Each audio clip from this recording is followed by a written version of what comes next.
আল্লাহ রাসূল সাল্লাল্লাহু আলাইহি ওয়াসাল্লাম বলেছেন, ইজা তাজাওয়াজাল আবদু ফাকাদ ইস্তাকমালা নিসফাদ দ্বীন। কোনো বান্দা যখন বিয়ে করে তখন সে তার ঈমানের অর্ধেক পূর্ণ করে, অতএব বাকি অর্ধেকের জন্য সে যেন আল্লাহকে ভয় করে। এটি বাইহাকি শরীফের হাদিস। আল্লাহ রাসূল আরো ইরশাদ করেন, আন নিকাহু মিন সুন্নতি, বিবাহ আমার সুন্নত, সুতরাং যে ব্যক্তি আমার সুন্নত অনুযায়ী আমল করলো সে আমার দলভুক্ত নয়। 3 নম্বর হাদিস হলো আল্লাহর পক্ষ থেকে সাহায্য পাওয়ার গ্যারান্টি। রাসূলুল্লাহ সাল্লাল্লাহু আলাইহি ওয়াসাল্লাম বলেছেন, 3 ব্যক্তিকে সাহায্য করা আল্লাহর কর্তব্য। নাম্বার 1 আল্লাহর রাস্তায় জিহাদকারী, নাম্বার 2 ঋণ পরিশোধের ইচ্ছুক চুক্তিভিত্তিক দাস, এবং নাম্বার 3 পবিত্রতা রক্ষার উদ্দেশ্যে বিবাহকারী। 4 নম্বর হাদিস হলো দৃষ্টি ও লজ্জাস্থানের হেফাজত।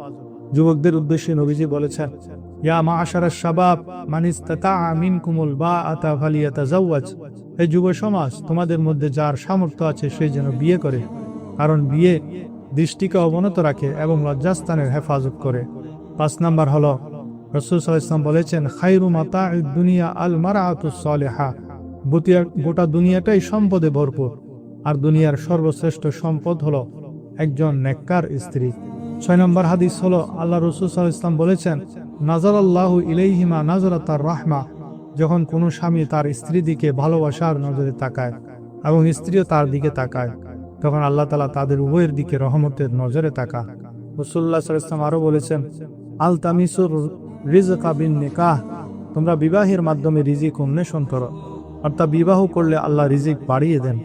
রাসূলুল্লাহ সাল্লাল্লাহু আলাইহি ওয়াসাল্লাম স্পষ্টভাবে জানিয়ে দিয়েছেন যে সহজ ও অনাড়ম্বর বিয়ের মাঝেই আল্লাহর সবচেয়ে বেশি বরকত নিহিত রয়েছে। হাদিসে এসেছে, নিশ্চয়ই সেই বিয়ে সবচেয়ে বেশি বরকতময় যা সবচেয়ে সহজ এবং কম খরচে সম্পন্ন হয়। বিয়েতে অতিরিক্ত দেনমোহরের প্রতিযোগিতা না করা, অযথা আলোকসজ্জা, গায়ে হলুদ বা অপচয়মূলক সামাজিক রেওয়াজ পরিহার করে যত সহজে সুন্নত তরিকায় বিয়ে সম্পন্ন করা যাবে, সেই দাম্পত্য জীবনে আল্লাহ রহমত ও বরকত তত বেশি বাড়িয়ে দেবেন। ইসলামের বিখ্যাত ফকিহ ইমাম আবু হানিফা রাহমাতুল্লাহ আলাইহির দরবারে একবার এক যুবক এসে আক্ষেপ করে বলল, হুজুর, আমি খুবই দরিদ্র, দিনে আনি দিনে খাই, কোনো বরকত পাই না, আমার অভাব দূর করার কোনো আমল বা পথ বলে দিন। ইমাম আবু হানিফা রাহমাতুল্লাহ আলাইহি তাকে দেখে মুস্কি হেসে বললেন, তুমি বিয়ে করে নাও। যুবকটি বড় আশা নিয়ে এসেছিল কোনো ওজিফা বা দোয়ার কথা শুনবে, কিন্তু বিয়ের কথা শুনে সে কিছুটা দমে গেল। তবে পণ্ডিত ইমামের কথা ফেলে দিতে না পেরে সে বিয়ে করলো।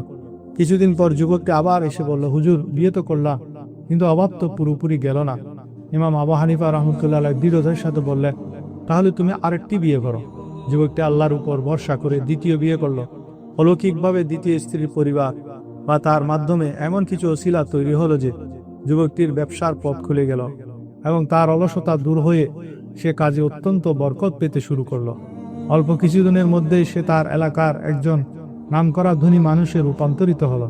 সে বুঝতে পারল ইমামের এই পরামর্শ ছিল কোরআনের সেই শাশ্বত বাণীর প্রতিফলক।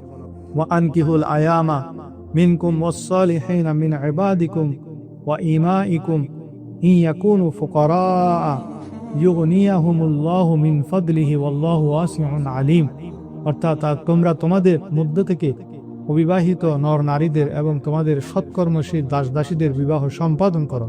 তারা যদি অভাবী বা দরিদ্র হয়, তবে আল্লাহ নিজ অনুগ্রহে তাদেরকে ধনী বানিয়ে দেবে। আল্লাহ তো প্রাচুর্যময় এবং সর্বজ্ঞ। সূরা নূরের 32 নম্বর আয়াত। হযরত জুলাইবিব রাদিয়াল্লাহু তাআলা আনহু ছিলেন মদিনার একজন অত্যন্ত দরিদ্র এবং বাহ্যিকভাবে দেখতে সাধারণ, অনেকের মতে কৃষ্ণাঙ্গ ও খাটো সাহাবী। তার কোনো বংশীয় প্রভাব বা সম্পদ ছিল না। একদিন নবীজি তাকে বললেন, হে জুলাইবিব, তুমি বিয়ে করবে না? জুলাইবিব রাদিয়াল্লাহু আক্ষেপ করে বললেন, ইয়া রাসূলুল্লাহ, আমার মতো দরিদ্র ও রূপহীন মানুষকে কে মেয়ে দিবে? বাজারে তো আমার কোনো দামই নেই। নবীজি বললেন, কিন্তু আল্লাহর কাছে তোমার অনেক দাম। এরপর নবীজি মদিনার এক আনসারী সম্ভ্রান্ত সাহাবীর ঘরে জুলাইবিবের জন্য বিয়ের প্রস্তাব পাঠালেন। আনসারী সাহাবী নবীজিকে দেখে অত্যন্ত খুশি হলেন, কিন্তু পাত্র জুলাইবিব শুনে থমকে গেলেন। তিনি তার স্ত্রীর সাথে পরামর্শ করতে গেলেন। স্ত্রীও জুলাইবিবের নাম শুনে কেঁদে ফেললেন এবং বললেন, নবীজি কি আর কাউকে পেলেন না? আমরা জুলাইবিবের কাছে মেয়ে দেব না। যখন মা বাবা দ্বিধাদ্বন্দ্বে ভুগছিলেন, তখন তাদের পর্দার আড়াল থেকে তাদের গুণবতী ও দিনদার কন্যা বলে উঠলেন, তোমরা কি আল্লাহ রসুলের প্রস্তাব ফিরিয়ে দিতে চাও? রাসূলুল্লাহ সাল্লাল্লাহু আলাইহি ওয়াসাল্লাম যা পছন্দ করেছেন তাতে আমার সম্মতি আছে। ওনার ফয়সালা কখনো আমার ক্ষতি করবে না। কন্যার এমন দিনদারি দেখে বাবা মা রাজি হলেন এবং নবীজি নিজে দাঁড়িয়ে জুলাইবিবের সাথে সে মেয়ের বিয়ে দিলেন। নবীজি সেই দম্পতির জন্য দোয়া করেছিলেন, হে আল্লাহ, তাদের জীবনে কল্যাণের বন্যা বইয়ে দাও এবং তাদের জীবনকে কষ্টকর করো না। বিয়ের অল্প কিছুদিনের পরেই এক যুদ্ধে জুলাইবিব রাদিয়াল্লাহু তাআলা আনহু বীরত্বের সাথে লড়াই করে শহীদ হন। যুদ্ধ শেষে নবীজি নিজ হাতে তার লাশ কবরে নামান এবং বলেন, জুলাইবিব আমার আর আমি জুলাইবিবের। পরবর্তীতে নবীজির দোয়ার বরকতে ওই আনসারী নারী মদিনার সবচেয়ে ধনী ও সচ্ছল নারীদের একজন হয়েছিলেন।